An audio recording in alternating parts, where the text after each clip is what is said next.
শাক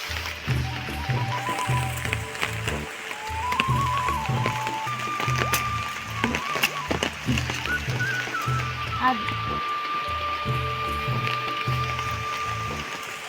এই ফুলগুলি পড়ছে দেখ কত সুন্দর।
জলবেশে করলে না ভালো হতো। এত বর্ষা নালা যেতে পারলাম না, নালা একটা পুকুরে গিয়ে পরিষ্কার করতে ভালো হয়।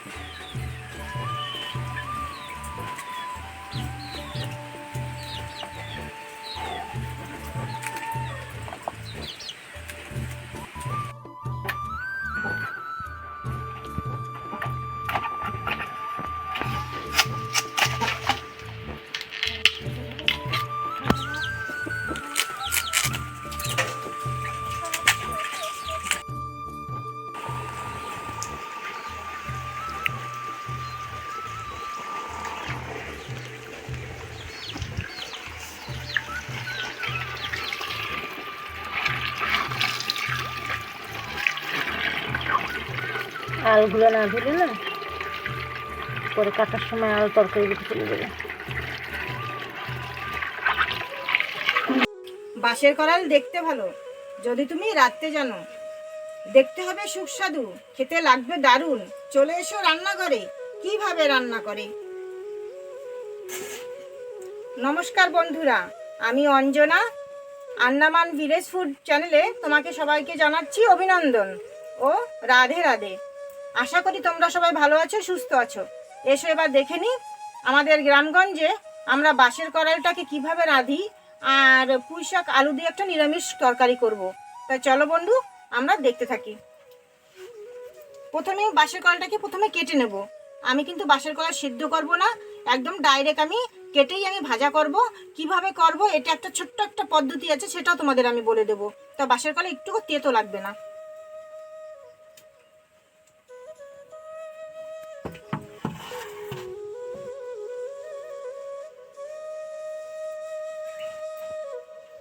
বাঁশের কড়াই কাটছি, কিভাবে কাটতে দেখো।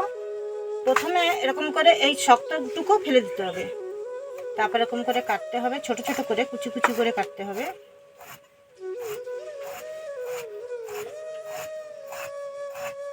শক্ত যেখানে লাগবে না সেটা ফেলে দিতে হয়। এই দেখো এরকম করে কেটে জলে দিতে হবে। দেখো তারপর শক্তটুক ফেলে দিচ্ছি, এবার কচিটুক নরম নরম টুক।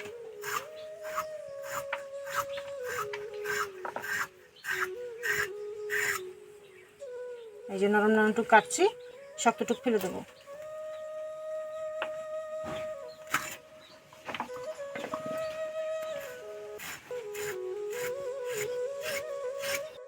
দেখো বন্ধুরা, সব কাটা হয়ে গেছে, ধোয়া হয়ে গেছে, আগুনটা জ্বালানো হয়ে গেছে।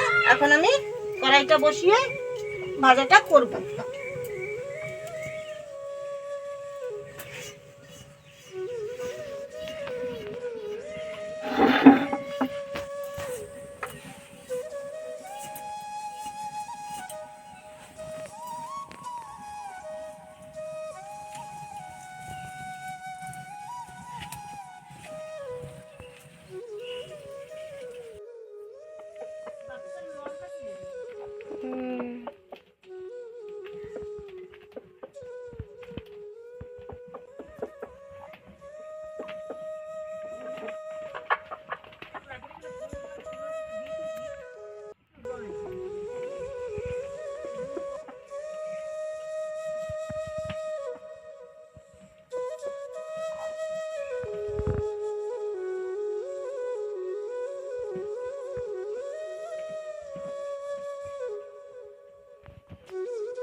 দেখো বন্ধুরা, কড়াইটা গরম হয়ে গেছে, এখন আমি তেল দিচ্ছি।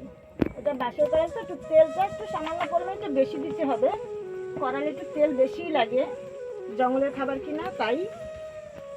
আজ আমি নিরামিষেই রান্না করব, তোমাদের পেঁয়াজ রসুন ছাড়াই দেখাবো তোমাদেরকে এই কড়াই ভাজাটা।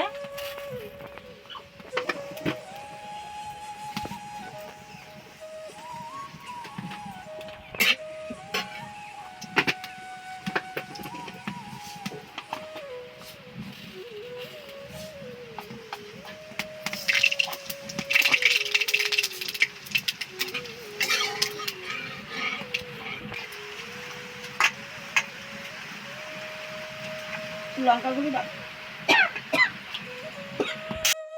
জলটা কমে গেছে, এই দেখো। এখন আমি এর মধ্যে নুন দেব, লবণটা দিয়ে দিচ্ছি। এই দেখো লবণ,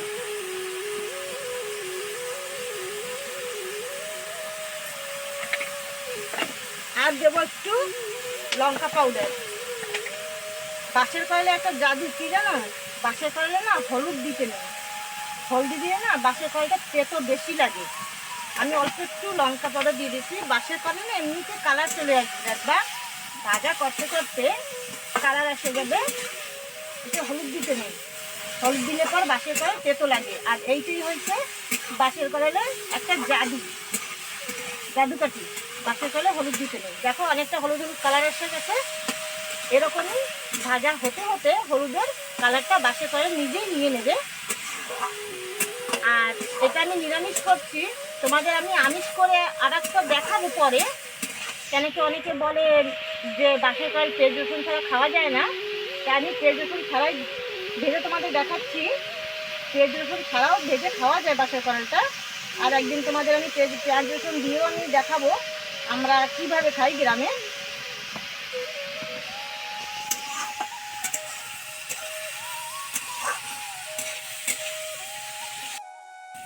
এই দেখো বন্ধুরা, বাঁশের কালার কিন্তু চলে আসছে। দেখো আমি কিন্তু হলদি পাউডার ইউজ করিনি।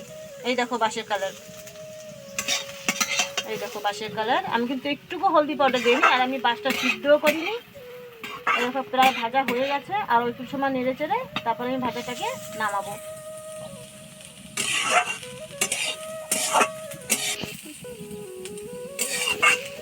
এই দেখো বন্ধুরা হয়ে গেছে ভাজাটা আমার। এই দেখো বেশি কড়া ভাজা করবো না, বেশি কড়া ভাজা করলে বাঁশের কয়লা ভালো লাগে না, এরকম রাখতে হয় একটু। আর এই দেখো কালারটা একদম বিনা হলুদে, কেউ বলবেই না দেখলে কি আমি হলুদ দিইনি, কিন্তু আমি সত্যিতেই হলুদ দিই। ভাজাটা হয়ে গেছে, কারণ ভাজাটা আমি নামিয়ে নেব।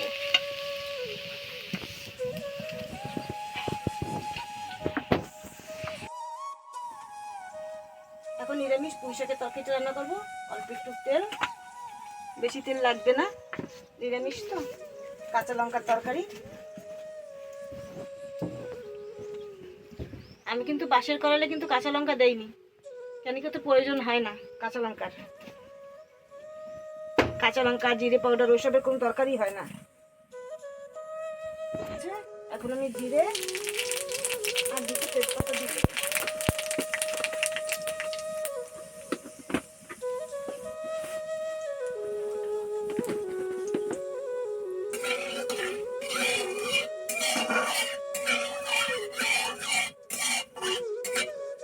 দেখো জিরেটা পুড়ে গেছে, কালো কালো হয়ে গেছে।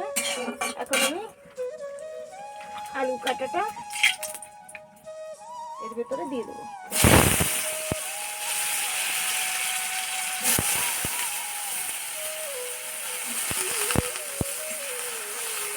আলুটা একটু ভেজে নেবো।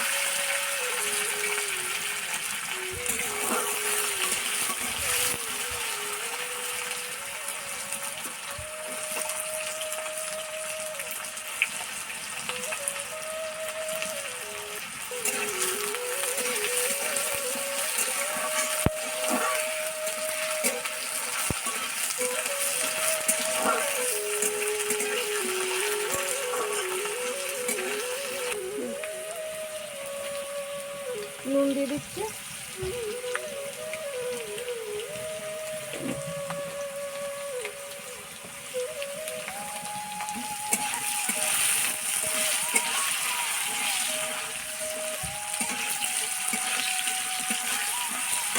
এবার দেবো হলুদ পাউডার।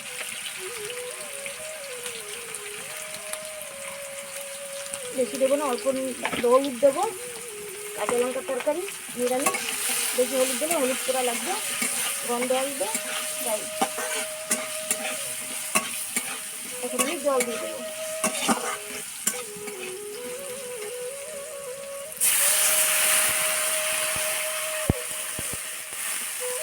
জলটা দিয়ে দিলাম।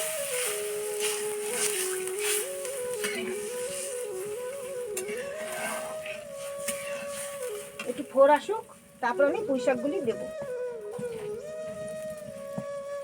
হয়ে গেছে, এখন আমি পুঁই শাকগুলি দিয়ে দেবো।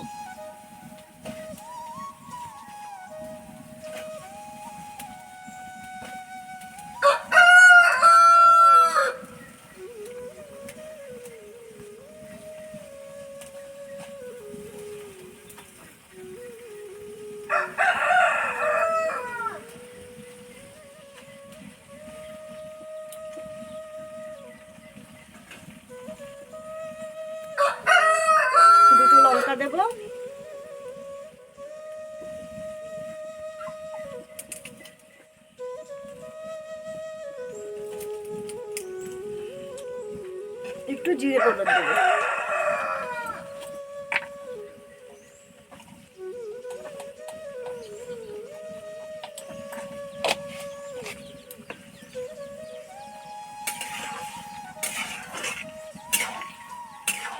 এখন সেদ্ধ হওয়ার অপেক্ষা।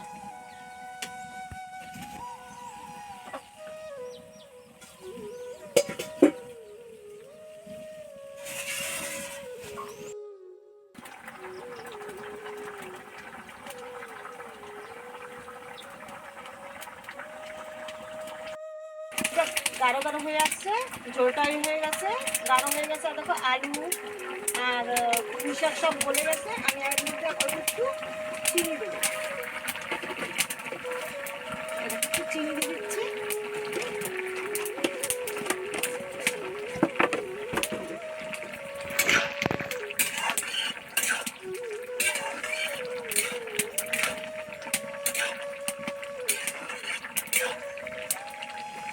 চিনি দিয়ে একটু জাল হবে, তারপর আবার একটু জিরা পাউডার দিয়ে আমি নামিয়ে নেবো তরকারিটা। তরকারিটা হয়ে আসছে, এই দেখো ঝোল গাঢ় গাঢ় হয়ে গেছে। এখন আমি অল্প একটু জিরা পাউডার দিয়ে নামিয়ে দেবো।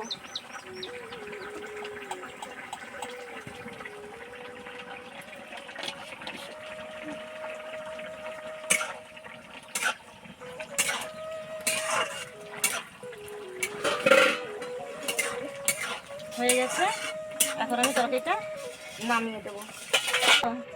তরকারিটা আমি কীভাবে রান্নাম, একদম কম তেল মশলা সব কিছু কম কম দিয়ে।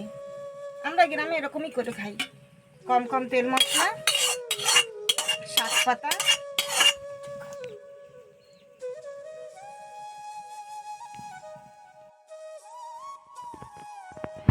তরকারি, জল,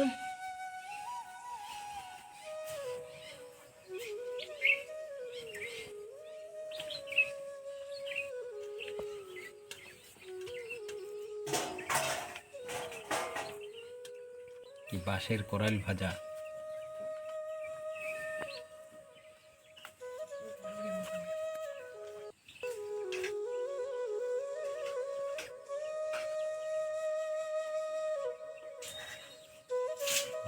এটা বাঁশের কোরাল ভাজা খাচ্ছি, খুব সুন্দর হয়েছে।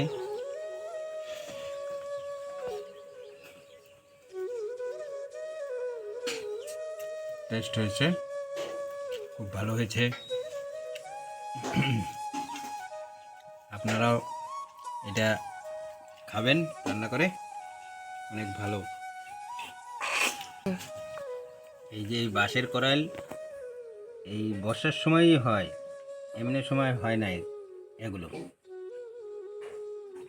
এগুলো জ্যৈষ্ঠ মাসে বেশি পাওয়া যায়, বেশি বর্ষা পড়লে আবার হয় না, আর রোদ্দুরের সময় তো হয়ই না।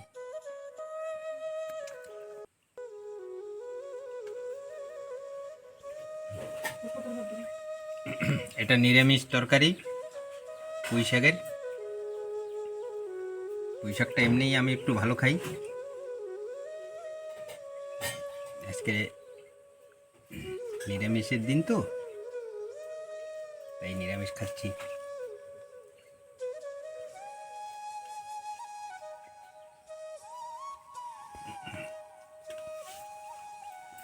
আলুগুলো ভালো গলেছে।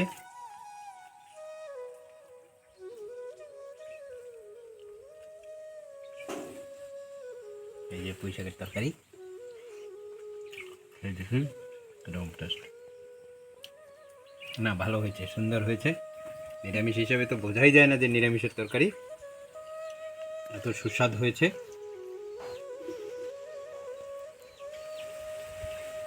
আপনাদের যদি আমার ভিডিও ভালো লেগে থাকে তাহলে একটু সাপোর্ট করবেন।